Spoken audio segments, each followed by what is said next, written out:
Hello everyone, welcome to Ankara, Turkey on day number 2 of week number 2 and event number 2. Twos are wild on this day. Up next will be the pair's free program. In first place, the team from China, Gao and Zhang, have a 64.85 lead, but right behind them, last week's champions, David Kemp and Jonathan Lazarev, have a 63.94. They'll be battling for the top 2 spots as they have a 10-point lead over the team in third place. Anything can happen. 15 teams, 11 nations. The pair's free begins right now.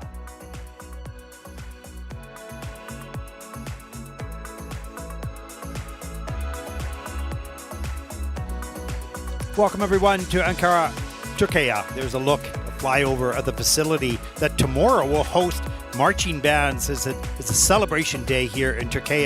It's Victory Day, and a lot of celebrations will be happening throughout. We'll have that inside the arena. There'll be Air Force flyover at the end of the events tomorrow.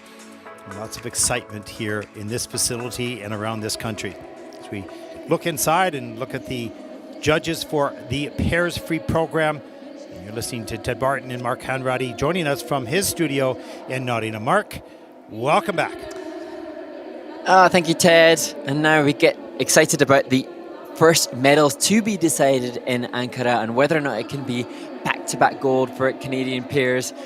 Just everybody's on a journey though, so the gold medals, silver and bronze, obviously will carry with them points to be taken potentially toward skaters participating in the final in Nagoya, Japan. But irrespective of where the skaters place, they're all on a journey towards hopefully aspirations of much greater success, which becomes a story within this Olympic season as we consider how these athletes consider themselves and their future plans. And it's interesting in pairs, you know, you can have a 4th place and a 2nd place and still qualify, but in singles you really need a 1 and a 2 to have, you know, to secure your spot.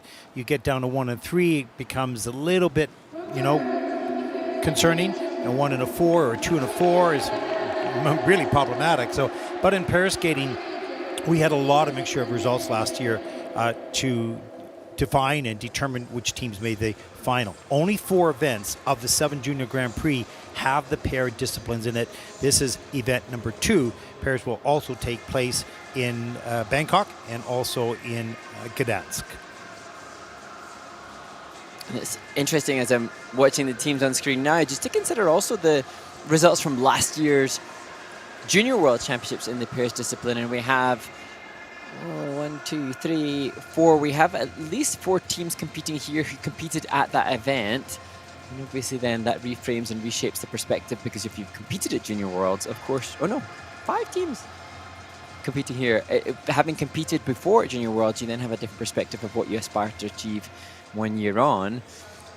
So yeah.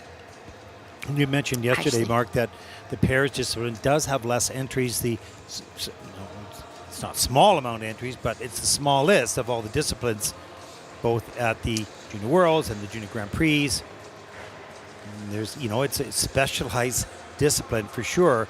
Combination between the acrobatics of the lifts and the throws and solo skating as well. It takes a number of years to sort of accomplish both. Yeah, absolutely. And what's great to see then, because I'm now in front of my screen now, I'm just checking up on the results from that event which took place in Hungary in March.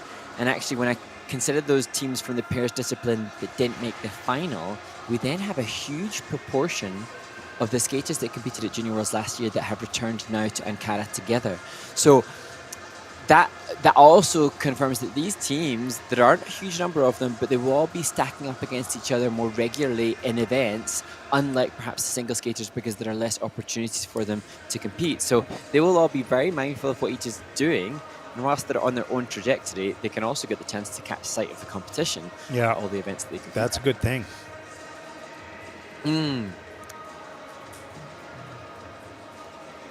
I'm thinking 7 teams from last year's Junior World Championships. There were 20 that competed at Junior Worlds in Debrecen, and 7 of the 20 are now here in Ankara, which is kind of amazing. Yeah, that is amazing. Wow. And also, you know, then you get to see season upon season the changes that have been made and the progressions that have been evident, because you know, we consider then 3 of the 7 teams that did Junior Worlds last year did not make the free skate. They didn't make the final. So of course then now that becomes a new factor of consideration for the teams making the final. There are all these different, as we look at the British team, there are so many different milestones and benchmarks for the skaters. And so the problem is that whenever you've achieved a new benchmark, for instance, competing at Junior Grand Prix, representing your nation, that's a huge accomplishment. But then it becomes, can we qualify the minimum tech score to the Junior World? Then we can reference the 3 teams that are competing here who did Junior Worlds last year, who will then, oh, we didn't make the final, we didn't make the free skate. So then that becomes the next thing, and then medals. It's a never-ending pursuit of. But it's good though. greatness. There's lots of goals along the pathway, and you need to have a goal to sort of drive you and say, okay, we've accomplished this now. Wouldn't it be exciting to make Junior Worlds or Junior Grand Prix final? Wouldn't it be? That's their next goal. So I think that's kind of a nice thing to have. Along the way, the pathway, to see that you're making progress and you're achieving some of your goals and perhaps some of your dreams as well. Oh, yeah. And it's so true. And I think that the challenge for the juniors is to be goal-driven, but journey appreciative. And so, for us as outside of the competitive arena, for me, the thing that I hope that all the athletes can appreciate and enjoy is this amazing journey that they're on, representing their nation, being around friends. That's amazing. But of course, it's often the case that these ambitious young humans get consumed with, have I achieved the goal? And if they haven't achieved the goal, they feel a little bit self-defined by that. I think, the coaches are doing a better job of managing and helping to keep these young people grounded, in the sense that, it seems like skating or this part of their life is the whole world at the moment, and they can't see past this day. In order for a coach to be successful, they have to help these young people understand there's another day, there's another week, there's another month, there's another bunch of years coming up. So although this wasn't a good day, it's part of our pathway. We need these bad days to drive us forward, and I think they do a better job at that. I'm not saying it eliminates the stress and concern of the athletes, but it is something that, first of all, is true, and second of all, is important to keep the athletes at ease psychologically as they travel on their pathway. And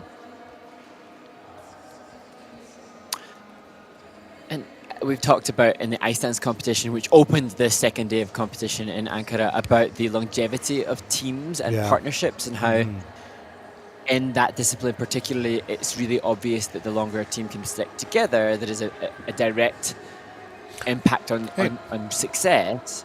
I have a question for you. Sorry, go on, Ted. I have a question for you. Are there more split-ups in ice dance or pair skating? Well, that is an interesting case study, because I do not believe that pairs has that same kind of cross between time of partnership and success. I think we've seen other pairs who've teamed up fairly quickly and then gone on, say, to Olympic gold based on the individual success, like Julian and Bruno. So interesting debate. Here's our first team representing Germany: 13-year-old Sophia Krebs and 17-year-old Ilya Trofimov. Both are pretty new to the international competition, as this is their first Junior Grand Prix. And not just their first Junior Grand Prix, but the first junior competition. So they open the event ready to amass all the experience that this opportunity presents them.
Sophie Krebs and Ilya Trofimov. Interesting, just saying, Ted, that in the final element of the 10 elements in their junior free skate, they elected to do the carry first as the feature before rotating in the final lift. And to me, that's an indication that they're physically prepared and ready as the German ice dancers support ringside.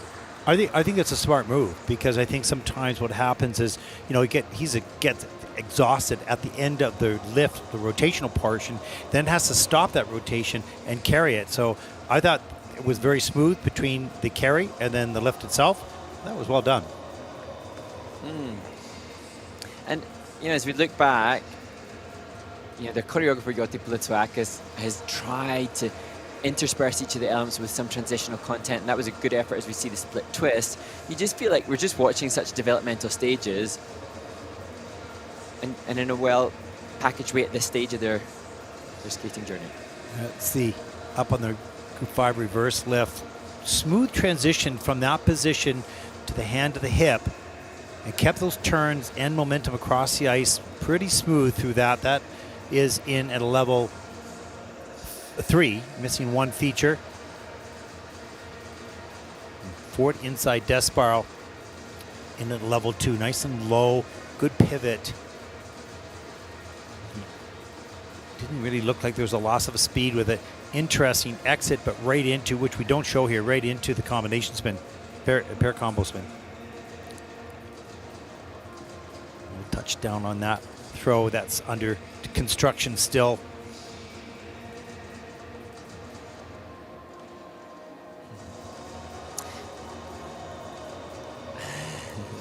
I want to know who they're referencing. They did that yesterday in the Kiss and Cry. Who are the signs for? But certainly appreciation for somebody back home. We often talk about so many people support an individual skater or a team such as this. It's friends and families and coaches and schoolmates and a large group of people that are close to them. Let's take a look at the scores. For Sophie and Ilya, it's a 72.52. Stefan Linderman looks pretty happy with that, with a total competition score of 111.19. They look really happy with that overall score. Lots of thumbs up in the Kiss and Cry. They are the first team out.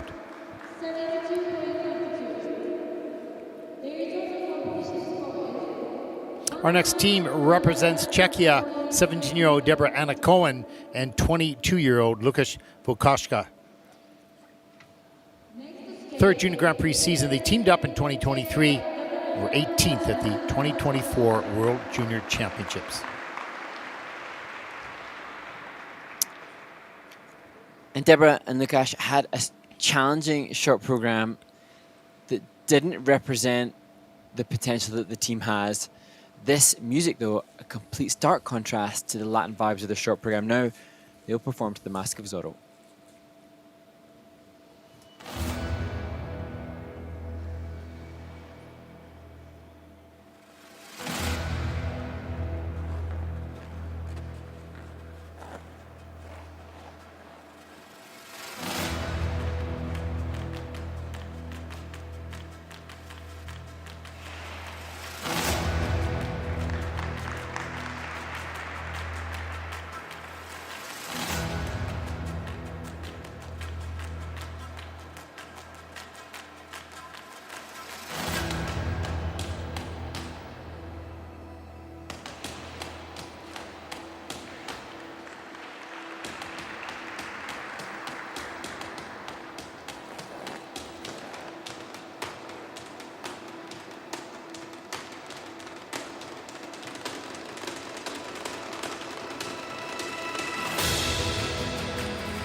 Deborah Anakon and Lukasz Foszowska representing Czechia, and you can see the dismay what has just taken place, and it's a similar kind of mental health challenges and frustrations of being 8th in Junior Worlds in 2024 and then dropping 10 places and not making the final earlier this year, and that of course is going to have a big impact, and then the confidence levels are diminished, and then it's a bit of a cyclical challenge to escape, and they just feel like they're in the midst of that lack of self-belief, and it's a bit perpetually repeating. Yeah, I think every athlete or every team goes through that. It's a matter of working through it with your coach and your family, and why am I doing this? Because I love it, and but these are bad days, and it doesn't make it easy. And how do you make it better? And how do you enjoy it? You're going to have a journey up and down. As we see in this program, this is a much stronger team than what we see here today. They're trying to find their way, and they will. See the throw double sock a little later.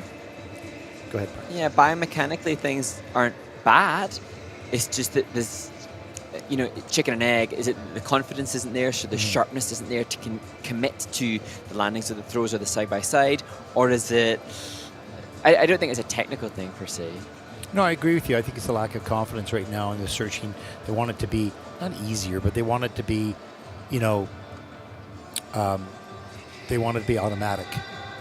And they can't get better if they're struggling. And right now they're struggling.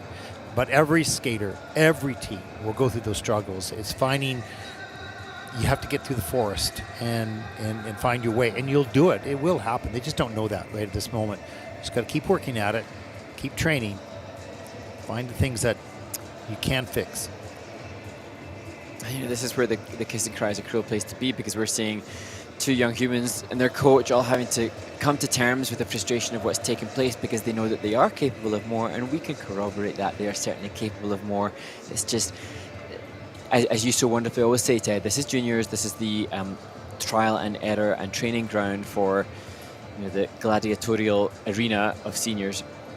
Who had at that age, the understanding that life is a big journey and that things will have its ups and downs, and you've got to go through these. We can say it, but to feel it and to truly understand it, you have to go through it. And that's what they're going through right now. Not pleasant, not fun, but it will pay dividends at some point. Let's take a look at the scores. 58.72 for Deborah Anna and Lukasz. And that is second in the free program so far, 97.69 total competition score. Team 21-year-old Neem Davison and 20-year-old Daniel Borisov, second year on the Junior Grand Prix. They were 10th last week in Riga. This is a very good team. They have a great potential, but they're trying to find their way, as the team before this, to consistency in competition. And this is part of the pathway. You need 70.60 to take the lead. And they're coached by Trudy Oppen.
Neve Davison and Daniel Borisov. And this then, Ted, I think I said it in the short program for this team as well, but this is where I feel we're so eager to step in and speak on behalf of the future potential of the team, because you can see them shaking their head. I'm not sure how much better their training run-throughs are, but there's just a little bit of a disconnect with the team at the moment because this isn't what they want to showcase. But as you were saying throughout the run, he and she are idyllic in so many regards for this discipline. It's half-baked, and that's not their fault. That's nobody's fault. That's just time. How long have they been together? They've had a couple of seasons. So for me, and I remember when she was single skater and just started to consider the transition into pairs, and it made so much sense. And I do believe Daniel's this is his first pairs partnership, but he too, both of them, perfectly suited for the discipline. And with Trudy now, they're just working upon learning the craft of being pairs skaters. They've got the potential attributes, but the craft is still to be learned and consolidated. Yeah, well, this is just mileage and hard training in regards to the small details and getting enough time together. So it's because they always fight a little, not fight, but they struggle a little bit. Where am I? Where is she? Where is he? You know, that type of thing. Those little details. And that's just mileage. That's not complicated to do. It just needs repetitions, right? But this team, and it'll be up to them. But you can see, great potential. The muscles. Yeah, no kidding. Neve showing off her partner's guns. Yeah. That's funny. She is truly hilarious. She's such a little firecracker, and the expressive capabilities that she has on the ice are a real insight into the open, joyful character that she is. Well, they catch your eye. There's no question. And then you expect a certain level, and they're not at that level yet. So that's okay. They can get there, but it's simply hard work and repetition that'll start to give them that special feeling and eye as to gain the confidence that they need in competition. Let's take a look at the free program scores for Neve and Daniel. It is 74.06. That is the season's best. That was better than last week. That is first so far, with 114.66 points for the competition. As early on, they take the lead. I like a little bit of cleaner skate, but it's still early in the season. They've got lots of time to build. They'll be constantly making comparisons with other teams from the respective nations as well. There's an event here in Ankara, but then for so many of these competitors, they are then making the comparison with those at home because, as we mentioned off air before the event started, Junior World Championships is another one of those goals that the likes of Neve and Daniel want to achieve. So their scores here have to compare with the scores of the other national representatives to make that cut for Junior Worlds later in the season. Yep, good point. Mark, as we have the second group on the ice for warm-up, do we have any loyal fans sending us questions or comments, or they? No, none that have come through. Now that's to be reiterated because actually somebody I think was a little upset with me because I didn't ask their question yesterday. And just to reiterate, we don't have access to the ISU social media. We get sent some questions, and we will endeavour to answer all the questions that we see, and we are very grateful for those that send them in, and we continue to urge you to do so. Yeah, make sure you ask us a question that we don't really know the answer, because we'll just babble on too long. You're going to go, in the end of the day, they don't know what the answer is on this. Yeah, you never know. Perhaps anybody that feels aggrieved that I haven't asked a question, it's perhaps because your question was just too much for me, and thus you've outsmarted us. That would be great. Love to be outsmarted by some of those that are tuning in and listening in. Always appreciative to hear, to learn ourselves. I'm not so difficult to be outsmarted. It's easy to outsmart me. Okay, so we're going to have to make up our own questions.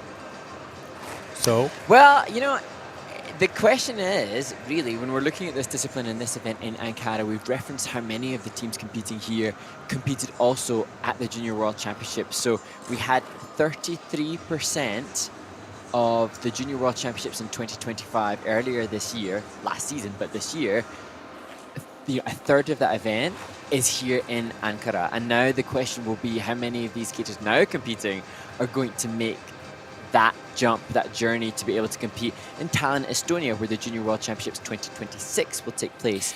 And as I just mentioned, sorry, Ted, go on. No. Finish your thoughts. I apologize.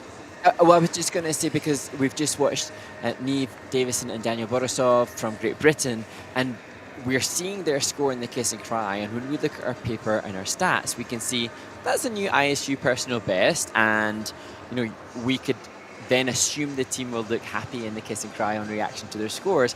However, as I mentioned, I suspect that for so many of these teams, they're not just thinking about their own score, but their own journey. And their own journey is dependent upon scores against other people that aren't necessarily here. So 33% of Junior Worlds last year, back here. How many of these guys will make the cut towards Tallinn, Estonia? Okay, good point. I was thinking that there's only 4 out of the 7 Junior Grand Prix events that have pairs. And the pair teams need more experience. We're talking about that all the time.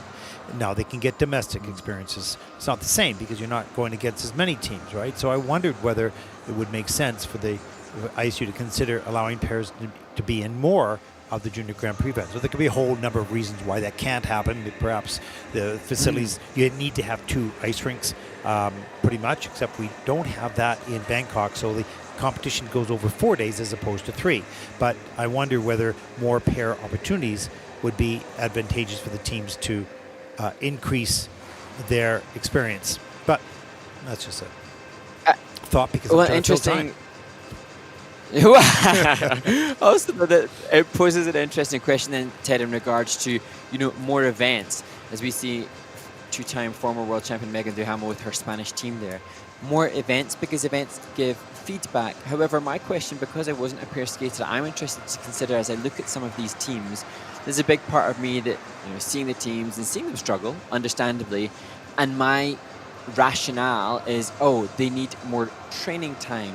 And so now we've referenced through the course of the Junior Grand Prix broadcast how imperatively important competition can be, and I've said that a skater's first international experience can often equate to almost 6 months of training because they learn so much in that environment.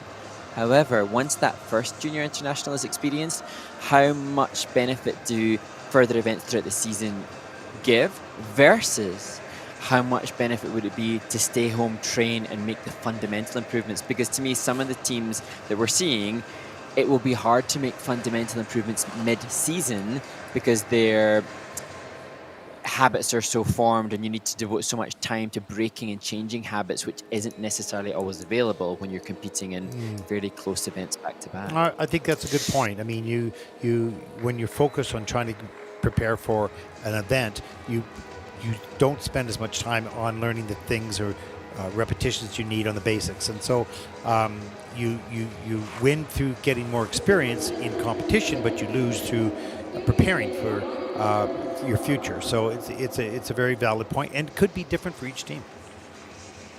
Yeah. I have had a question come into my own social media, and the question is just whether or not we believe that the ISU junior pairs age changes have consequently equated to more teams. And so just to clarify for those that don't know, now a junior man in pairs can compete up to the age of 23 if they're under 23 by the 1st of July 2025. And so I need to stat check, Ted, but we've got 15 teams competing in Ankara. I'm thinking that it is potentially increasing the numbers. There were only 11 though last week in Riga. I think it will. I don't think it, because that change was relatively recent. I do think that it will increase the numbers, because it gives matching partnerships a little easier for coaches to find that. But we'll have to wait for another year or so to pass judgment on that. And the age, also the other prerequisite aspect there for teams is that there cannot be an age gap between the man and the woman of 7 years or more. And so I think that's another interesting point in regards to the safeguarding, just being mindful of humans at different stages of development, because working together, obviously, ideally, either on a more similar page mentally. Yep, I think that's a good point. And there is a look at our next team representing Spain, Megan Uden, out of Kelowna, British Columbia, with Patricio Romano Rossi Lopez. She's 17, he is 22. They were second last year at Spain's Junior National Championship, coached by Bruno Marcotte and Megan Duhamel. Megan and Patricio will skate to music from the Broadway soundtrack of Moulin Rouge.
Spain's Megan Eden and Patricio Romano Rossi Lopez complete a free skate, and a free skate that is tough because they obviously have so much to offer. Double axels, triple toes, the fifth element of the program were side-by-side triple toes, that indication of their individual jumping prowess to be able to place that high-value element later on in the planned program content. Yeah. Just too much on their plate, I think. Yeah, at this stage. They're not a team yet. I don't mean that in a bad way at all. They just need the mileage to become a team, to understand exactly where each other are all at all times. That is not a criticism; it's just an analysis of the development stage that they are currently at. They're both strong single skaters. It's not showing necessarily in unison as we see the jumps, the axles here, but they have the ability. Here's the throw. Triple Lutz, you can see she's all the way around and hangs on to that landing as best she can, has to step out. Difficult elements have these elements right at the moment have mistakes. There's a look at the Group 3 lift, I believe it was, in a level 4. And this was completed, but this other lift comes down a little bit. There are 6 elements under review. There's the triple toe loops, and that is a downgrade, I believe, for Megan on that. And here is the throw triple salchow, 2-foot landing there, so I have to clean that up. So lots of little things like that, but you can see the potential. That lift came down, you can see, yeah, just slipped off the hip. And this was, you know, I know they can skate better than this, but it's still a team under construction, learning about each other, learning where they are, feeling comfortable and confident in competition. And they've got, you know, two throw triple jumps. As I said, they've got high value side-by-side jumping passes, so they've got the potential for big tech element score. And, you know, a coach like, you know, Megan and Bruno, who, you know, Bruno, you know, coaching the world's best, knows what's necessary. Megan, world champion, knows what's necessary. Maybe it's just all about the long-term athlete development. We're throwing them the 2 throw triples and the side-by-side triple because they're capable. We know, though, that at this stage it's unlikely to be as consistent as it will be en route to the bigger achievements. Nothing good comes quickly. You have to have that patience, that work. And unfortunately, in programs like this, it's your display is in front of the world. But in training, it isn't. No one really sees it except for you do. So then when you come to competition, everyone sees it. So they'll evaluate where you are in your development based on what you see. But they may know differently, right? So, but in the end of the day, it is about competition. And that mileage needs to be there, I think, with this team. And it's just, they're strong. There's no question. It's just keep consistent training, work hard, and keep your ears open. Listen to these world champions that are working with you. They've been through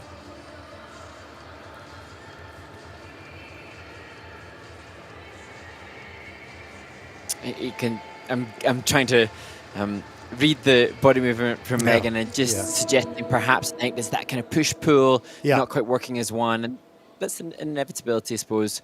Especially, you know, it's one thing to be early as a team together, but then when you throw in competition, adrenaline, desire, then the timing, of course, we can't consider that both the humans, a 17-year-old and a 22-year-old, will react to the competition environment exactly the same way. So then one's got more adrenaline and one's got less. Or? They just don't know yet, because they haven't done this enough, yet each other in that environment.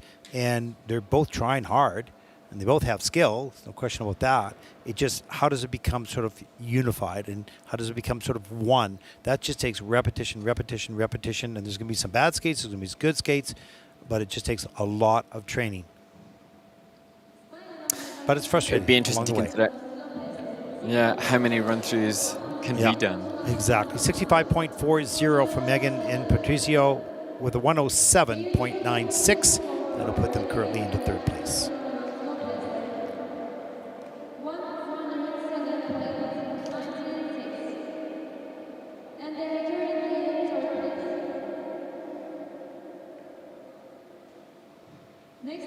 Our next team represents Canada, 15-year-old Brianna Dion and 19-year-old Jacob Cote. This is their very first Junior Grand Prix and international competition. They're coached by Marie Palladini and Kelly Johnson.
Honestly, it's the best thing ever seeing that reaction. And as Yeah. Brianna Dion turned to partner Jacob Colton, just you could just see what it means to them. And to be Yeah. able to deliver something that is reflective of your hard work is wonderful. You know, Mark, I think that the short program, first time on the Junior Grand Prix, and it's big, and, it's sort of, they got affected by all of that, and they didn't do what they were capable of doing. But today they did.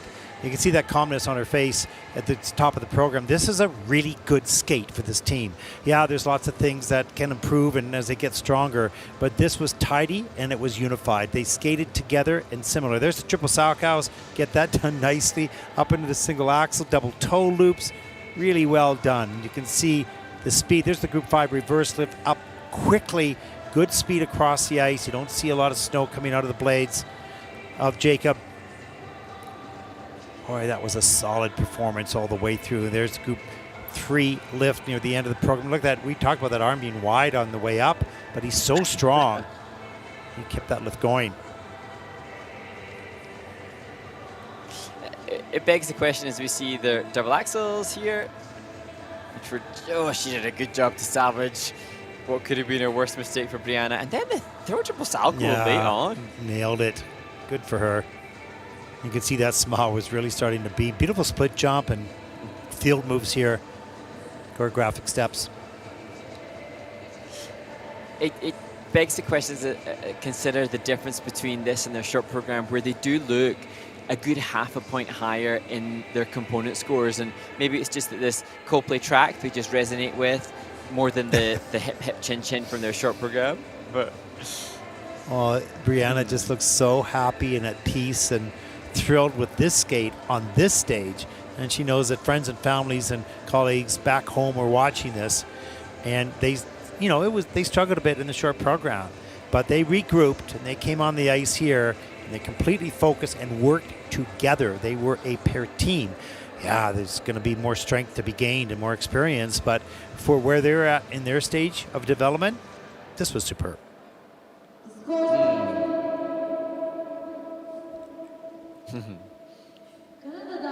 Take a look at the scores for Brianna and Jacob, an 82.08, and look at, she's going, wow, that's awesome. First in the free program with a 124.77 total competition score.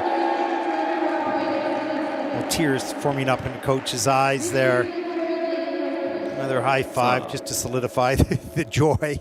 That was a great job as they learn how to keep seated in the kiss and cry.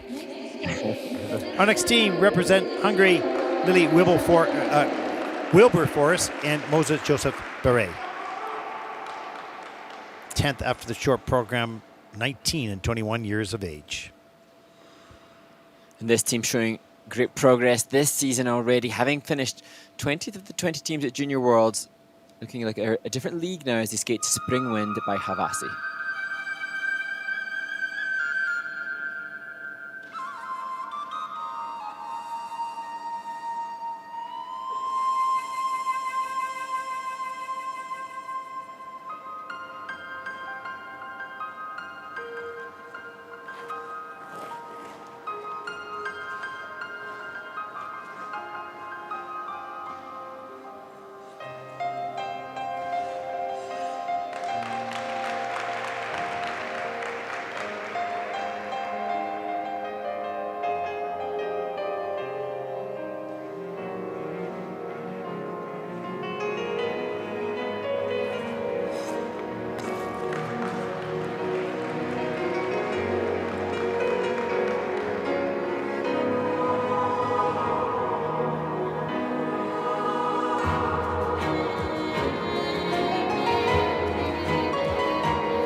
Hungary's Lily Wilberforce and Moses Joseph Beray complete their free skate. Statuesque team, and throughout the performance, I was just feeling, Ted, that Moses has given me 1980s pair, that Russian dominance. I don't know if it's like Oleg Vasilyev that he reminds me a little bit of, but yeah, definitely giving me. Yeah, no, I mean, vibes. there are some aspects of this team that are really strong, and there's some areas of weakness, of good solo jumps, perhaps at the moment, need to be worked on and improved. Some of the lifts are really good. They certainly have a good stance on the ice. They have good body lines, similar body lines, and there's the twist right off the top of the program. We come in at a level 2, so missing 2 of the features, the double axis. This is Lily's nemesis a little bit. Has to take the fall there. There's group 5 axle lift. Good way on the way up. Change into one hand on the hip. Wow, no hand. And that is in a level 5, or level 4, pardon me. There is no level 5. This was great. Choreo sequence into lift, combining 2 elements to maximize GOE. Dance lift into pair lift. That was cool.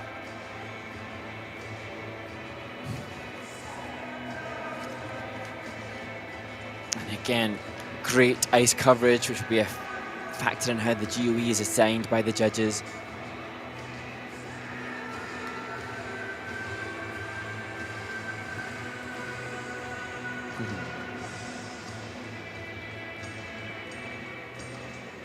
Well, they don't have a personal best. We'll see where this sort of stands up for them. But I think this was a little bit better than their short program. And first time out this season, I believe.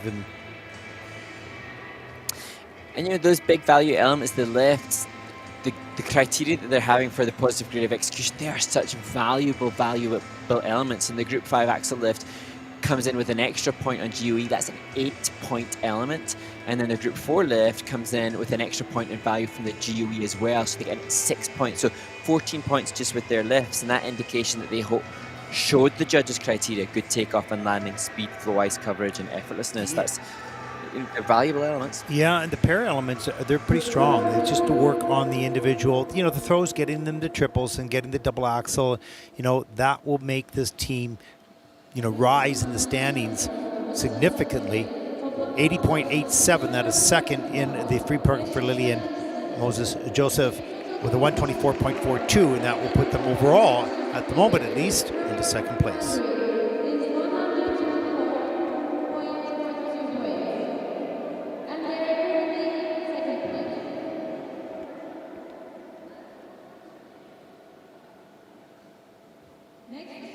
Our next team represents China, 15-year-old Mu Yongyu, 16-year-old Zexuan Wang. No international competitions of note for this team, and they're coached by the great Hong Bo Zhao. And Hu and Wang struggled with the side-by-side jumping pass in this short program. It will be a big 3-jump combo to open this program. I don't want to talk about things we've gone through, though it's hurting me. Now it's history.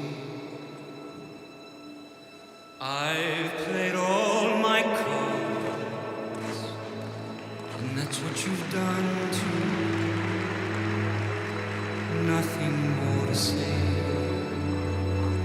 no more race to play.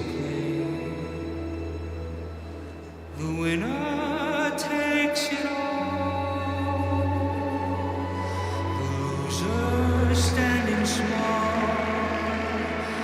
beside the victory.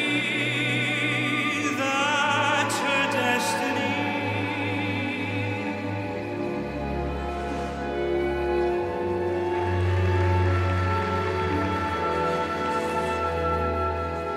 I was in your I'd belong there. I figured it made sense.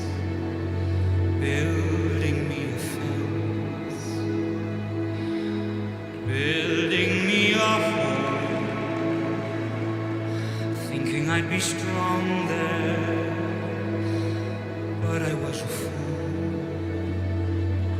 playing by the rules. The gods may throw the dice, their minds as cold as ice, and someone way down here loses someone dear. The winner takes it all, the loser has to fall. It's simple and it's plain, why should I complain? Judges will decide, the likes of me abide. Spectators of the show, they stay low. The game is on again. A lover or a friend, a big thing or a small, the winner takes it all.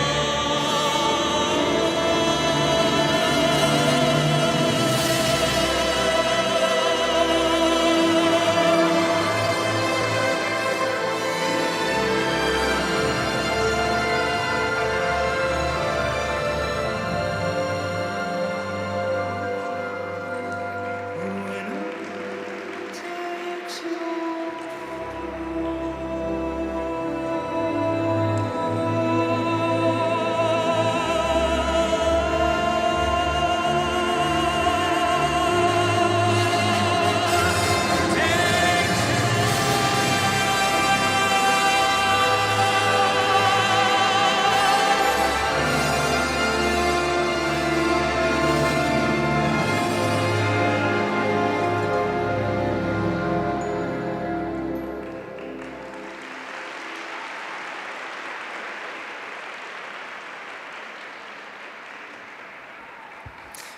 Wu Jianhu and Zexuan Wang representing China.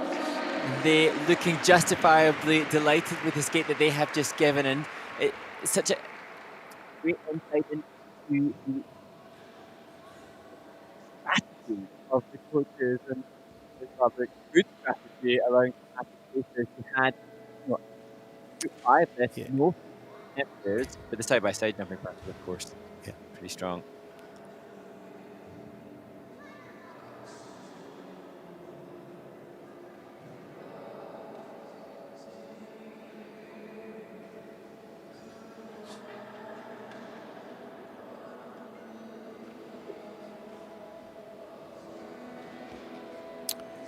And here's that Group 5 step lift near the end of the program. And this was a real, I think, a win for this team in regards to doing what they're capable of. It kept it a little bit more simple. Went for these triple salchows later in the program. They do stand up on it. It is downgraded. And there's the throw. Double loop. You can see these are going to be triples very soon. They probably are already in practice, but they decided to keep this program clean to find out, well, where do we stand in the pair event with maybe a little bit more simple program, but get it clean. And you can see the joy of this team together at the end there. 2 thumbs up. Well, 1 each. Oh, there's a third one. So that was great. Good performance. They're happy. Find out what score comes along with that program. A little easier than some of the other teams will show in a little bit, but good quality.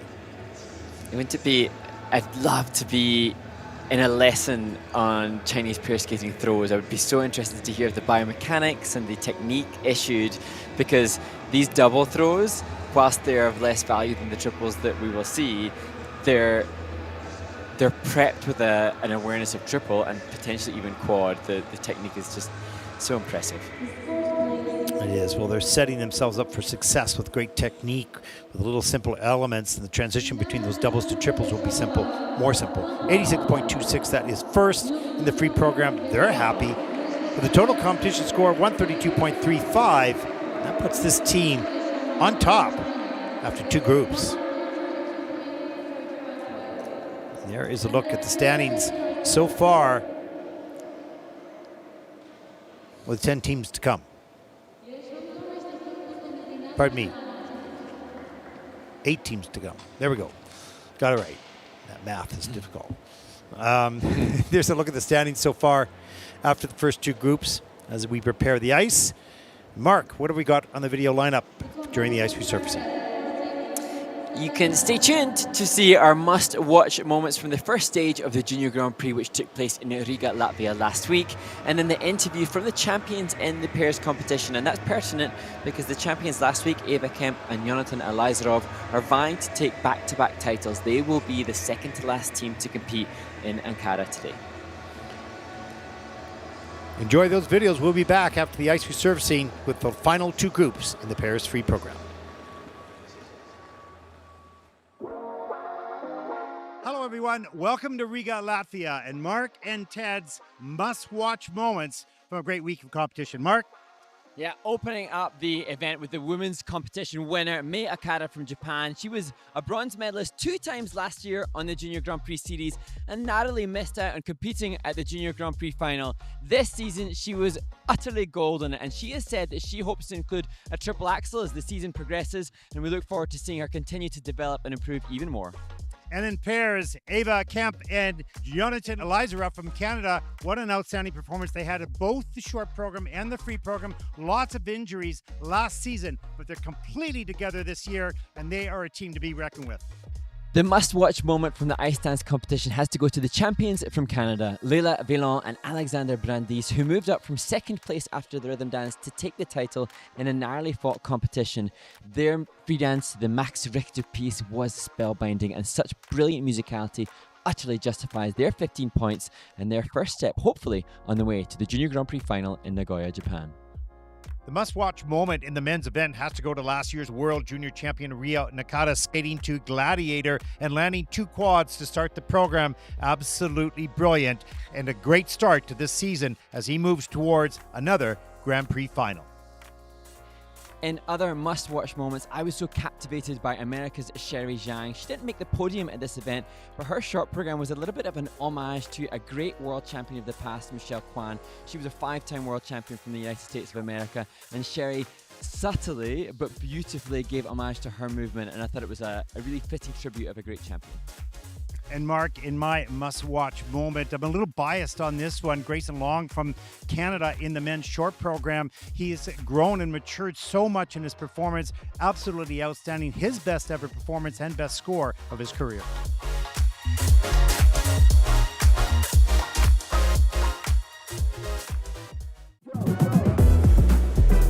Eva, Yanni, huge congratulations. Now, you've had success on the Junior Grand Prix previously, but obviously last season you've had some bad injuries that sidelined you from competition.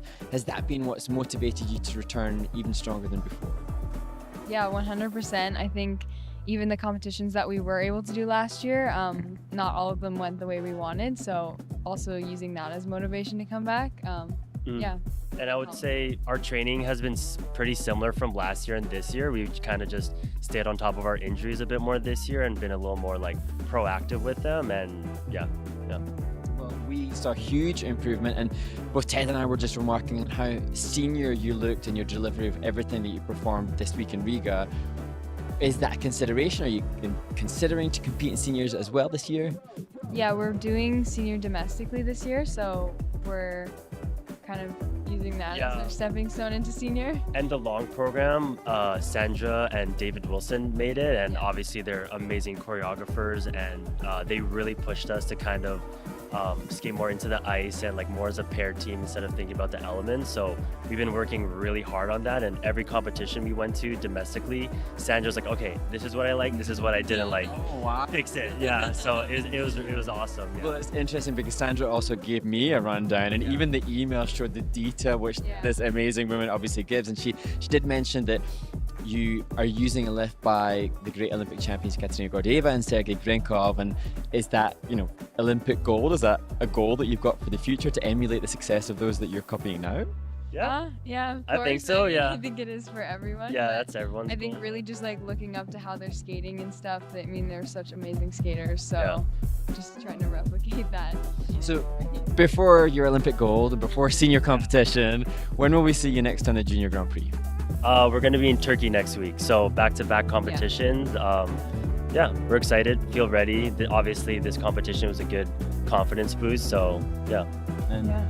Coach Kevin and Sandra will definitely be giving you some more for next week. So hopefully it'll be even better. So good luck, guys. Thank Thank you.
Welcome back, everyone, to Ankara, Turkey. We are in group number 3 of the Pairs Free program.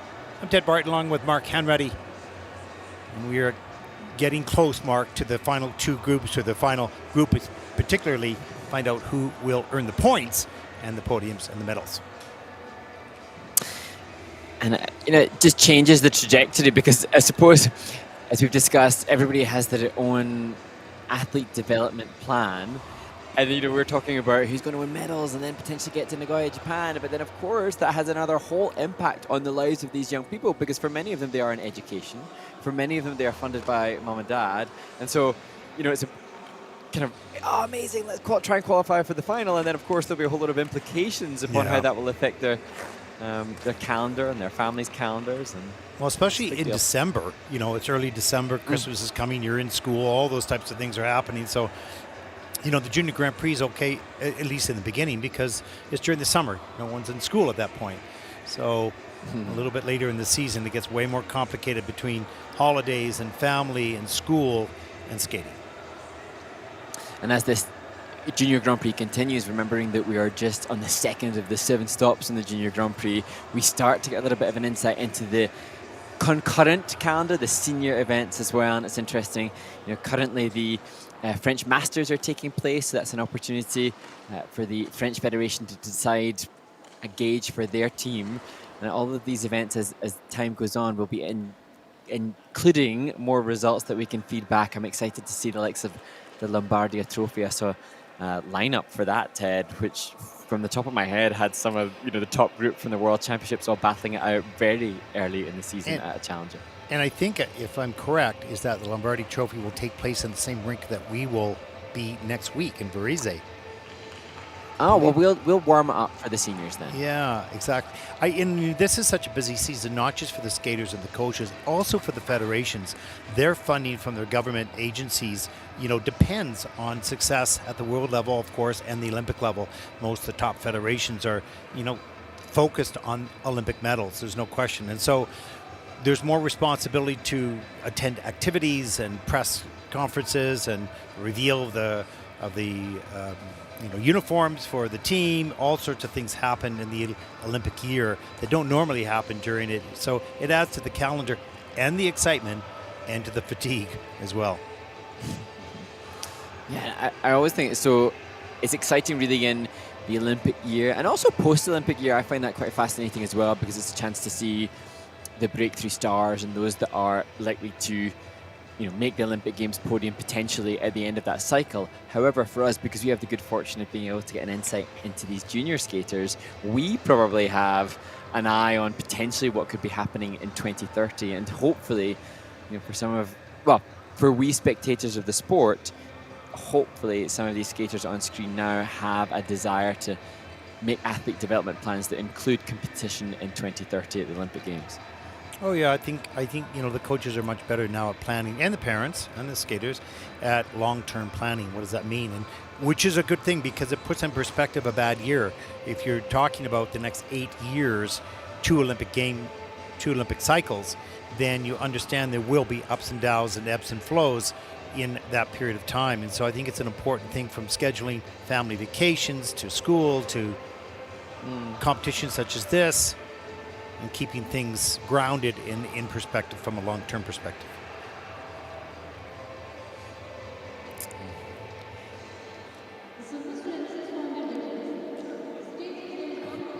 The team on screen now, one of the others, as is Alex Falke on screen now too. Some of the skaters who competed in Riga last week, and I like to think for all of these teams that are doing back-to-back assignments, they will have been very mindful of the impact that this will have had on their physicality, and not even physically, because obviously in a competition and in a competition week, they're unlikely to spend lots of hours on the ice. They won't do perhaps as much physicality and repetition, but emotionally and mentally, competition has the ability to really drain the athlete. That's a very good point. It's not about the physicality, because they're not training as much, perhaps.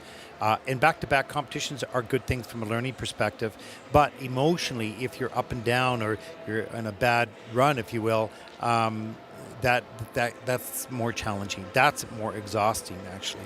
But there's a lot to be gained by doing back-to-back competitions from a learning perspective, and so I think it's a good move, particularly with only 4 of the Junior Grand Prix having the pairs event. As we get started in group number 3 in the free program for the pairs.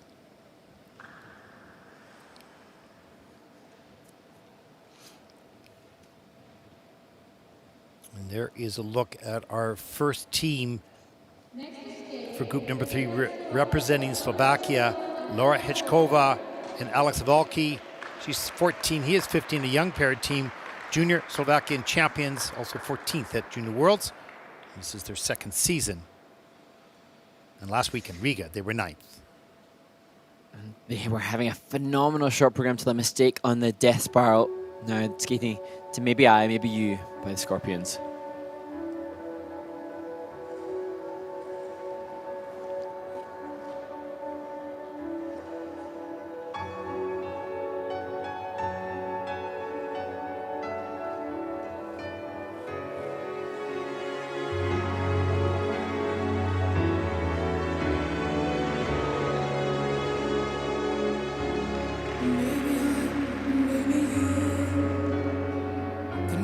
Change to the world, reaching out for a soul. It's kind of lost in the dark. Maybe I, maybe you can find the key to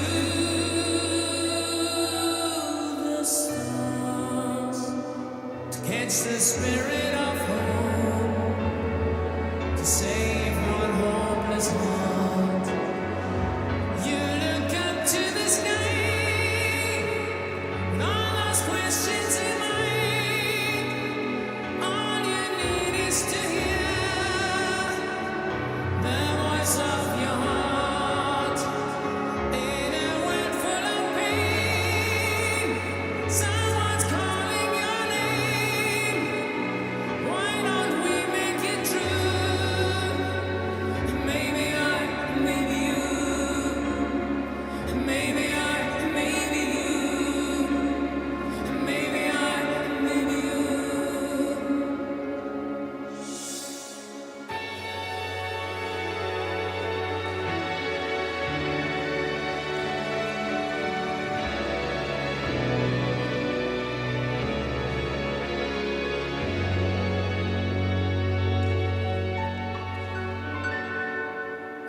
Laura Hegova and Alex Valky complete the free skate at the end of back-to-back Junior Grand Prix assignments. And it's interesting, Ted, because when we compare what took place last week for this team in the free skate, there was, to me, an obvious goal to go for the throw triple salto here. They did double salto last week in Riga, throw triple salto this week, and just that's tactical, but it's strategic. I know that there was obviously the fall, but you just think that maybe the coaches had established this was the week to go for it.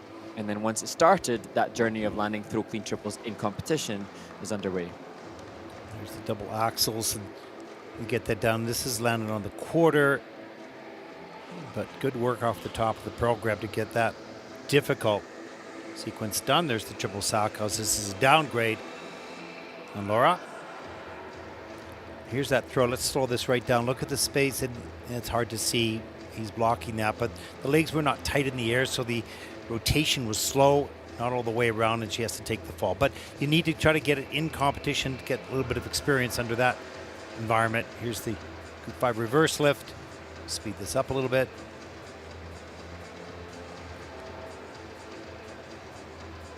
Whoa, just a little bit of a shake coming down there, but he held it together back outside death spiral. This is in at just a base level.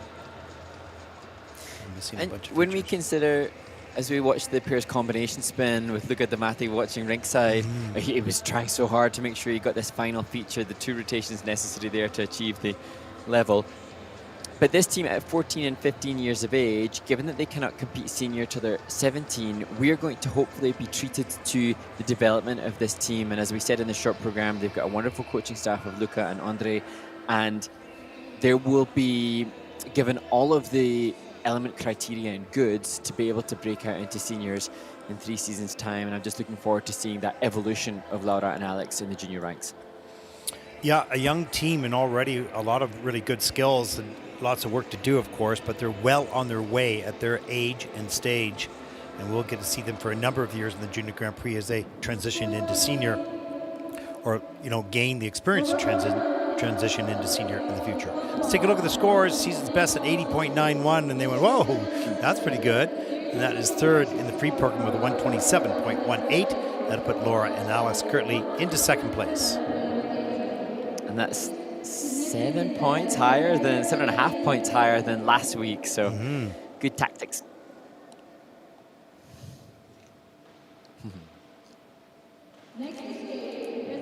And there is our next team representing the United States of America, Sophia Yarmark and Luke Witowski. She will be 16 just a few days, and Luke is 19. They were 4th at Nationals in junior.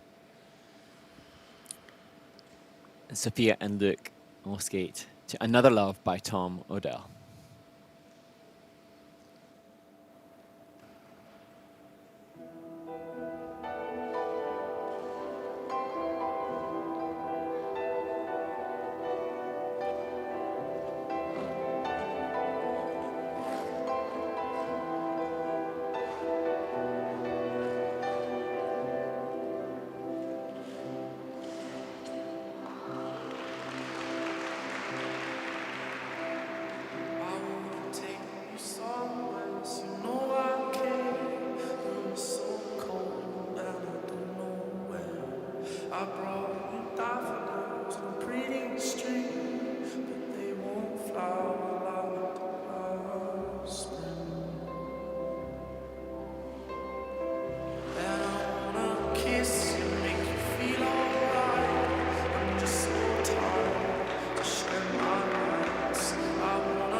Sophia Jarmark and Luke Witkowski representing the United States of America. And the thing that I like most is just to see the connection and support between the team as they come to terms with a frustrating skate. And it's a surprising skate insofar as they're both very accomplished as single skaters, and triple toe, double axel, the sequence that they bring, and the triple salcos are probably their most reliable elements insofar as that stuff they've already amassed comfortably in their own individual right as other Team USA skaters support them. But as their coach Marissa Castelli explained when she recanted tales of her own first Junior Grand Prix back in 2007, it's a big nerve-wracking deal to travel, across continents to compete internationally, and so that can make your normal elements timing just vary a little bit. Yeah, you just sort of lose sense of, your comfort zone of practice sessions in the rinks, and you think, okay, it's just ice, I can do this again. But it's a different environment. He took the fall in the first jump, she takes the fall in the second jump. But as we always say, because it's always true, these type of performances or challenges and difficulties will serve you extremely well moving forward. You don't know why, you don't plan it, but you need it. And I don't want to say embrace it, but take it and learn from it. You know what I also think as we look at the final lift from Sophia and Luke is that I think they're both really quite empathetic to one another, because it almost seemed to me to Sophia, as we see throw double salco, that when she saw Luke go down on the triple toe, she was empathetically reacting, of course not the way she wanted to, but you could see her open up because she saw what was happening to her partner. And then they were very much in sync when it came to those side-by-side triple salcos. Mistakes, yes, but perfectly matched mistakes. So I feel like they're very much united, and hopefully the despondency of that skate, they'll stay in unity with each other as they move towards the later stages of the season. Yeah, it's interesting. The teamwork is so critical, and you see the teamwork best when you have a challenging skate. It's easy, not easy, but when you have a good skate, you're all happy. But when you have a bad skate for whatever happened, and the team supports each other, this is when you know you have two people that will be a strong team moving forward. And for me, thinking about being a parent, I think I, as the parents of Sophia and Luke, would be thinking, my goodness, my admiration for my child is even greater in the way they deal with the adversity, rather than dealing with success is great. It's always it's easy to be happy and positive when you've had success. It's another thing to be able to look challenges in the eye and deal with them professionally as they are doing now. Yeah. You have to love that approach and that ability to, you want to always skate perfect. You want to have it clean, and you work towards that. But you have to take what has happened and put it in perspective and use it as you move forward. And your ability to do that, park the emotions, at least maybe not in the kiss and cry because you're going to feel a certain way. But after that, park those emotions, analyze, and move forward. That's the process, not only in this sport, but that's really in life. Let's take a look at the free program score, 77.08 for Sophia and Luke. That is fifth in the free program. The total competition score of 125.33. That'll put them, for the moment at least, into third place.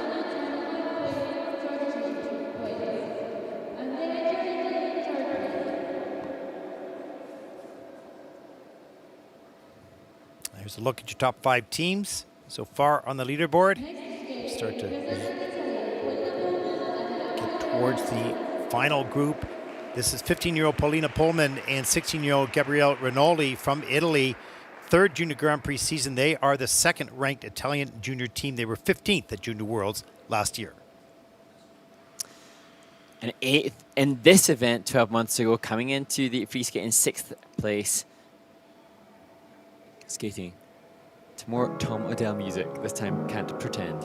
Love, I knew somewhere you can mend, you can mend.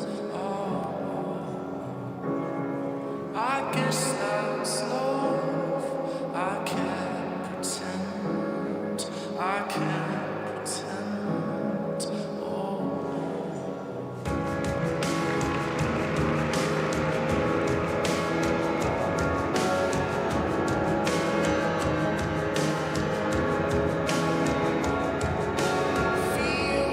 My skin is rough, but it can be cleansed. It can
Polina Pullman and Gabriele Rinaldi.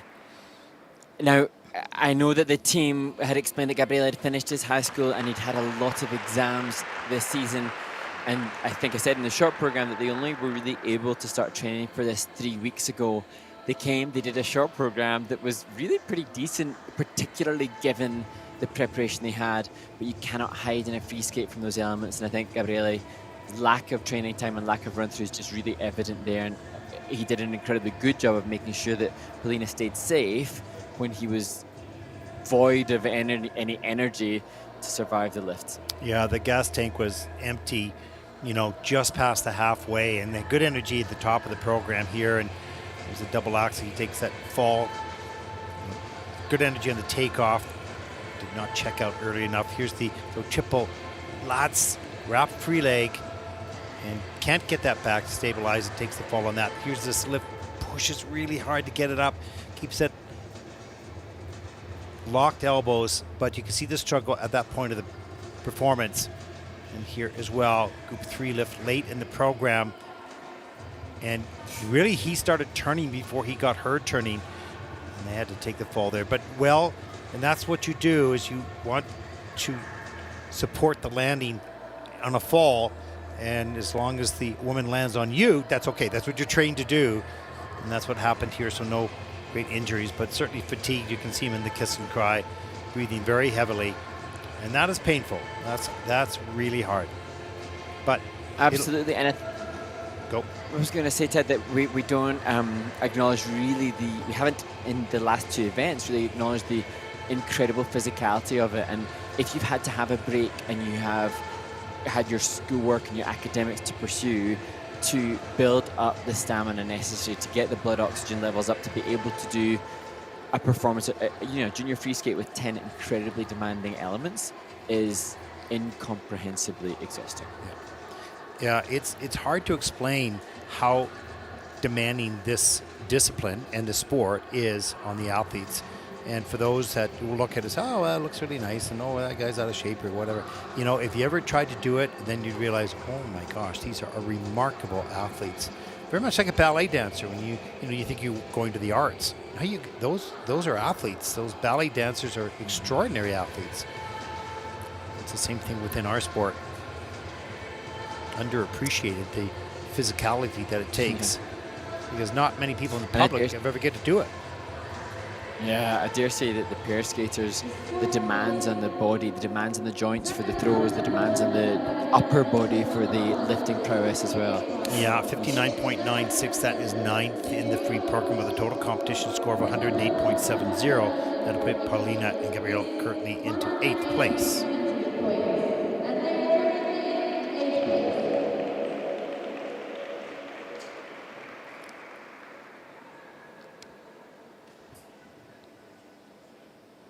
Our final team in the 3rd group, 15-year-old Clelia Leggett-Lattis, 19-year-old Alan Danielle Fisher. Last year they were 15th in Austria the Junior Grand Prix. This season they moved up 10 spots to 5th in week number 1 in Riga. And the coach of this team, Lola Isbrat, it's her birthday today, and Clelia and Alan want to wish her every congratulations, and I'm sure deliver a good free skate to celebrate their coach.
Clélia Léger-Latus and Alan Daniel Fisher from France had said that this would, well, they knew it would be a new experience to compete in back-to-back competitions. And they said that they were ready to accept the lessons from this. So coming into this competition, they already seemed open to what they could learn from, you know, back-to-back events. And you can see now the lessons, they're not easy ones, because this team's performance here is unlikely to replicate the success that they had when they were fifth in the free skate last week in Riga. You know, really, I know we always say this, but you kind of, these are terrible experiences on the day, but they pay dividends in the long run. You take these with you. Look at the way they fought back on the triple toe loops after these falls. Yeah, it was amazing focus. That was awesome. Usually throw triple Salchow. Boy, that really didn't align itself in the air, and she opened up a bit too early. There's the group 3 lift. And this was pretty good. Good ice coverage there. Nice smooth turns, so that was well done. Forward inside Despauer here. We thought it would be, and it comes into level 3, so getting 3 out of the 4 features was really good. They did have some successes in this program, but they also had 3 falls, and that's costly on the points. You see it once I get a little fatigue coming in near the end of the program. We see the knee slide, little bit of a bobble there. Quickly led to get up. Nina Bauer, choreographic sequence at the end of the program.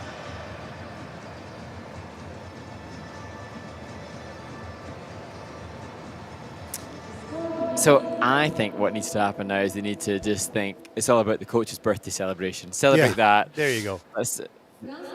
Moving on. Let's have cake. Well, 77.13, that is 5th in the free program. With a total competition score of 127.65, that'll put them for the moment at least into 2nd place, pardon me, with 4 teams to come.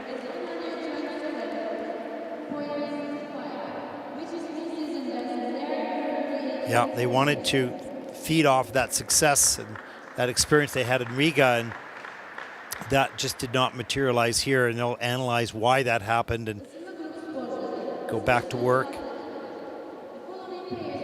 Coach is already on it. Yeah. There's a look at the standings so far after 3 groups.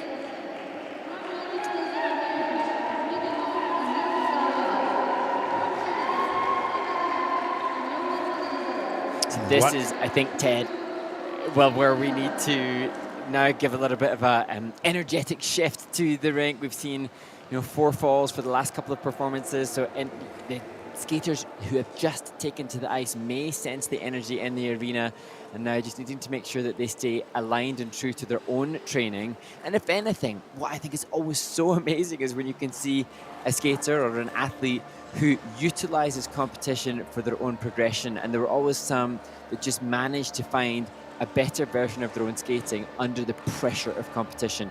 I sadly was quite the reverse, but let's hope that these athletes manage to do just that. You kind of want to put, and quite often sports psychologists says, put yourself in a bubble. You want to shield yourself from the environment, which is changing perhaps through the negativity of a bunch of poor skates beforehand, or the the building is air conditioning is off, or the Zamboni left snow on the ice, so something that is out of your control. How do you just keep yourself in a bubble, focused on your task at hand? And that's a skill that you have to learn through these type of experiences, and the best competitors have it. Yeah, and I keep referencing this podcast I've been listening to, the run through, and it's taken me down my rabbit holes as I like to go down, but it's allowed me a chance to look back at some of the greatest examples of our sport. And when watching Olympic champions in performance, it really does make me aware of the skill set of peaking. And I think I don't really discuss it or don't really acknowledge the importance of that, of being able to be an athlete who peaks under the pressure and stress of competition. Because when I look back at the likes of the Sally Paletti performance that we remark upon, the 2002 performance, the ability to withstand that pressure in our sport, when in our sport, pairs, if there's not enough firm grip, tiniest slip could be cataclysmic, and we've seen some have those mistakes at the the biggest moment, the biggest stage at the Olympic Games. But then we see those that have gone on, like Shannon Zhao, who managed to deliver when it's necessary, not just being the best skaters, but being the best to deliver. for Yeah, skating. it's interesting when you talk about peaking. Ooh, massive twist there. Oh my gosh. When you talk about peaking, is there a difference between physically peaking and psychologically peaking? Because they both need to fly in the same direction, but you could be in your best shape, doing your best elements, the best run-throughs in practice, but then you get in a competitive environment and you lose a little bit of that because your ability to put yourself in the bubble isn't there. Or sometimes you maybe aren't ready physically, but you're doing the best you can under the physical condition you're in because your mind is strong. So I'm asking the question because I don't have the answer. Maybe doctors could tell me the answer, but I wonder if there's a significant difference in peaking both physically and psychologically. They need to fly together, I'm sure. Whoa, look at that. That's amazing. That's crazy. Yeah. And as I was saying, when they got into the ice, for the skaters that we're watching now, there are some athletes that just really ride high on the adrenaline of competition to demand the best from themselves. And I always find that there is quite a divide between skaters. I know skaters who were exactly like that, who could deliver in training a version of run-throughs that was very different.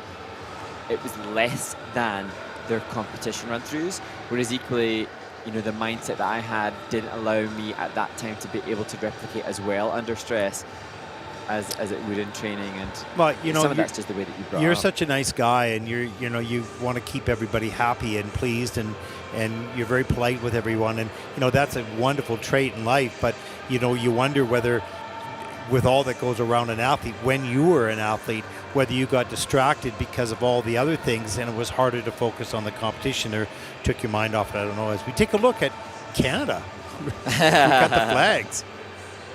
Wow. We didn't see as much last season. I don't think the 2024 season showcased as much of the team flags and team costuming. So Canada bringing on their A game for the ponchos, Canadian ponchos. That's now, I think we need to now just raise that as a bit of a standard. To beat. A standard indeed. Yeah. Yeah, the American teams used to, they would go crazy too. The Americans and Canadians would really dress up, and who was the leader of that? It was the sibling pairing. Yeah. Robert's the dad, Eliana Peel and Ethan Peel. Yeah. She was the one that was really Yeah, I think they won big the Rougie. She is, what a personality she has. And let's hope that, when we look at the leader of the pack, when we look at these skaters, there's the Americans. Yeah. Oh, they've just, on the screen. you're on, ice dancers. Okay. No, wake up. Here we go. Some of these skaters will hopefully go on to be team event participants. I was just talking about Marissa Castelli, coach of the previous team, and she's an Olympic bronze medalist in the team event. And that is something that, whilst there's not as much competition for pairs and there are less competitions available, then that is something that perhaps in a case of numbers, these athletes might have the good fortune of being able to experience as we consider the team event in Milano Cortina, which will take place in February of next year. As I look, at the boards and see all the coaches plus the team leaders, it was interesting. One of the American team leaders would tell me next week in Varese, one of the team leaders is an athlete, I think a gymnast, I believe, not even a skater. I think a gymnast. It'll be an interesting story. We'll find that out. And being a team leader for the American team. So there is more than the skaters and the coaches. There's the medical staff and the team leaders as well. We'll talk further on that down the road as we get started in the final group. Our first team, representing Canada, Julia Quatoki and Etienne Lacasse. And Julia and Etienne already quite clear that they've had easier planned program content decided upon for this competition, but they will compete again in the Junior Grand Prix, and they intend to increase that difficulty. But for now, as a partnership, so new in their formation, it is their Junior Grand Prix debut to Turning Page by Sleeping at Last.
Julia and Etienne representing Canada. She, a Junior Grand Prix finalist last year with a different partner. Now, a partnership that has just as much potential success, I am sure. And we were talking off air, Ted, just about the sentimentality and the emotion that seemed evident, and that must be somewhat innate as Team Canada cheers them on, because Julia was able to find little moments of poignancy and a whole load of questions. Is that innate? Is it the choreographer, David Wilson? Is it the coaches? But there were some very special little nuances. I think Julia, I think Etienne is a beast, and that's a positive way, because he's so strong and he's so good on the lifts, and he protects her. And I think she's a star.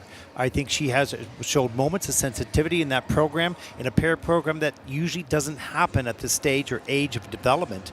But she put her hand behind his head. She looked at him in a certain way, and there's just something there that's a little special. It's raw yet. It needs to be polished up a little bit, but it's there. This team has got a lot of abilities and skill. That was odd because that lean, great lean on the throw, but she had a strong back on the landing as they see the jump series a little bit later in the program. Here's this group 3 lift, hand to hip. And beautiful position in the air, wonderful, great turns, good ice coverage. And the dismount, and that in at a level 4, of course, with the plus GOE. So earning some, and this is lovely in here as well. And I can see there's the throw triple sacco late in the program, kind of unexpected because of the first throw being a double, which was planned. She made that look easy. They made that look easy. Great job. Yeah, and they did say that their goal for the event was to show who they are and their chemistry as a team. And they did. And I think they've done.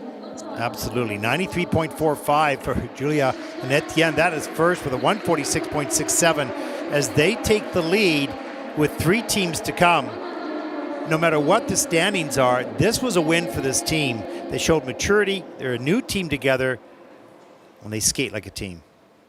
Great job.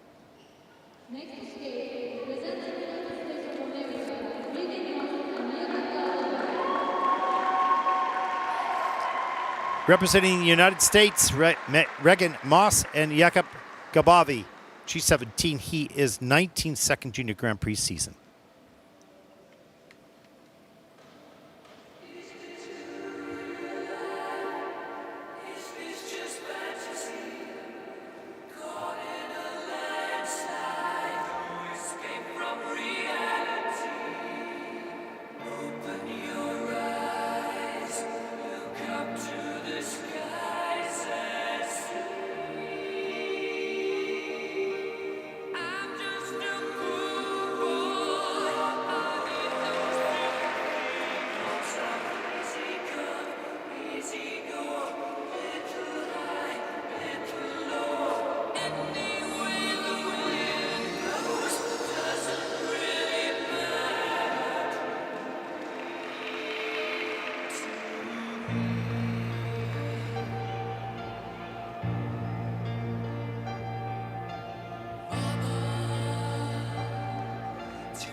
Regan Moss and Jakub Gabavi from the United States of America, the American junior champions, pushing through a tough free skate. And I was saying to you, Ted, that I'd seen a glorious video on their Instagram of when they found out in the kiss and cry that they became junior national champions, and it's just a beautiful moment to see the elation and a real success and happiness and joy. And this, unfortunately, is just, as we have said so many times, just a stepping stone. They've had they've had sensational experiences as a team. This is a less sensational experience, but they are going on to New York, to the John Nix Trophy, and then they come back in Bangkok. So we'll see more. There's the triple twist opening the program, and that comes in at a level 3, so great points earned on that. Here's a look at the group 3 lift, the hand to the hip. Let's put this a little faster. Good turns. He's very, very strong. She had a smile or a look on her face throughout the whole program that, you know, put you at ease, even though they had some challenges here, and these were the challenges. The throws, big lean on that takeoff. Legs were a little bit loose in the air, and although she took a hard fall, she knows how to fall. All skaters do, because they fall quite often. Here's the throw, triple loop a little bit later in the program. Legs were tighter together, and she was on top of her skate, but too far forward with the upper body. You pull that back up nice and strong to stabilize. There's the group 5 reverse lift near the end of the program. And change of position, change of hold. And this is in at a, this is the 3 lift in at level 4. Back outside death spiral looked good, came in at level 2. But the throws were the 2 elements that might put their podium placement in jeopardy, as they were essentially tied with Julia Gotoki and Etienne Lacasse from Canada coming into the free program. Both had 53 points.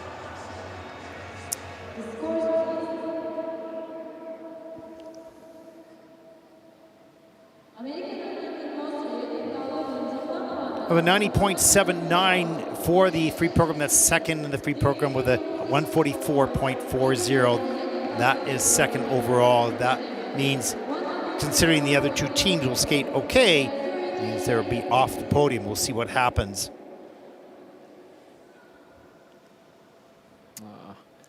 Yeah. Well, there they are, last week's champions. They represent Canada, 17-year-old Eva Kemp, 21-year-old Jonathan Lazarov. They're currently in second place. They are just 1 point out of first. They need to have a good skate because the Chinese team that follows have massive throws and some wonderful qualities as well.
Well, Yoni is depicting a romantic poet, and Ava, the elusive moonlight, and Sheeta guides him with timeless force, wisdom, innocence, and the beauty of nature. And that the methodology for the choreography, and whether it's the storytelling that's bringing this to life, or just the influence, the constant repeated information to try to extract more performance ability from these two, Yeah. where it comes from, it's just so evident that there's massive progression.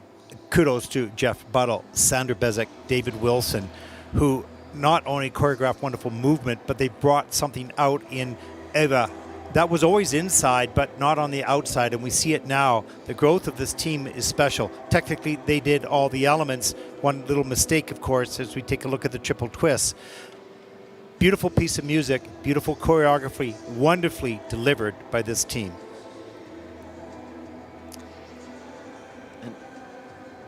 Claire de Lune isn't punchy or accentuated hugely. There's the mistake on the side-by-side triple toe. And thus the choreography was delicate in its delivery and perfectly pitched the music as we see the throw triple flip. There were changes in hold. There were just little changes of edge, something like this, that just showcase exactly what the music needs. And just the right head tilt and moments as Jonathan was carrying her on the back, as he looked over as the judges, as he glided by in such a serene way in that dance lift near the end of the program. As we take a look at the lift late in the program, the good GOEs, every element has a positive GOE except for the triple toe loop. Wow, what an improvement. No matter what the score is, no matter what the standings will be, this team has improved massively and now really will challenge for top world standings. They will compete in seniors domestically this season.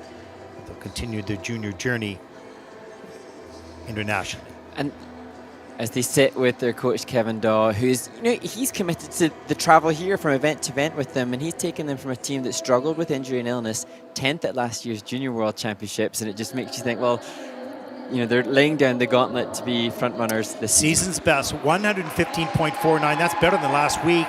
First in the free program, 179.43. Total competition score, and you can see Eva is just thrilled with that moment.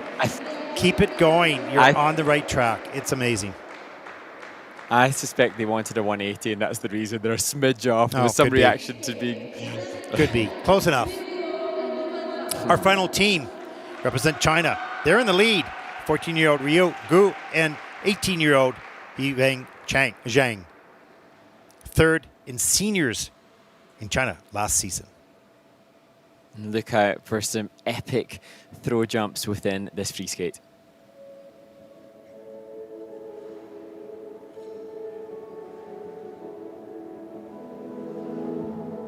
Some people long for a life that is simple and planned, tied with a ribbon.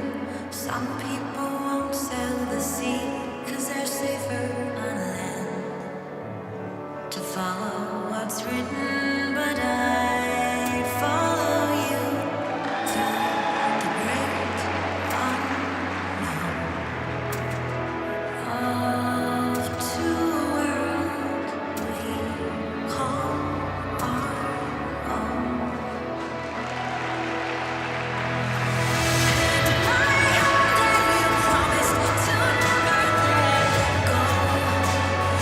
Walking tightrope, I am the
Well, we didn't precurse. We referenced the huge throw jumps to the count four from Guo and Zhang from China, but we didn't precurse the potential of the quad twist, which is, I'm pretty sure, the opening element. The technical panel currently had it in as a triple twist element, but they've done a quad in the past, and it's currently under review, so we need to see whether or not we were incorrect in our guessing. It just looks so effortlessly easy, but I think it may have been an opening quad twist.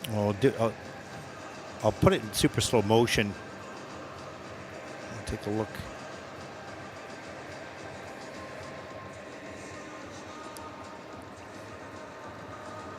Yeah, 4. I think it's 4, yeah. Yeah, and that's an amazing feat. It's still in the system as a triple, so we'll just see when they do the callback. But look at the length. It's not just the height, but the length of that throw triple flip, and that has a huge boost in the GOE, which it deserves, rightly so, as we see the double axles, which cause problems.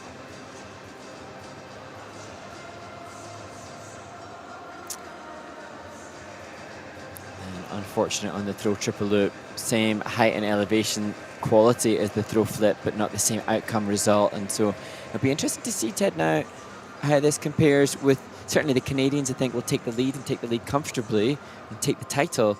But I wonder if from a components perspective, Julia Quattrocchi and Etienne Lacasse, I think they had more, you can see them in the back of shot right now. Just wondering how this will affect them, because from a components perspective, I think that the Canadian performance of Julia and Etienne was stronger. Yeah, we'll have to see what happens there. And the triple twist is still in at a level 1 in the first element, and we're not sure. I mean, it looked like a quad, but you know, they rotate so quickly, very difficult to tell the difference.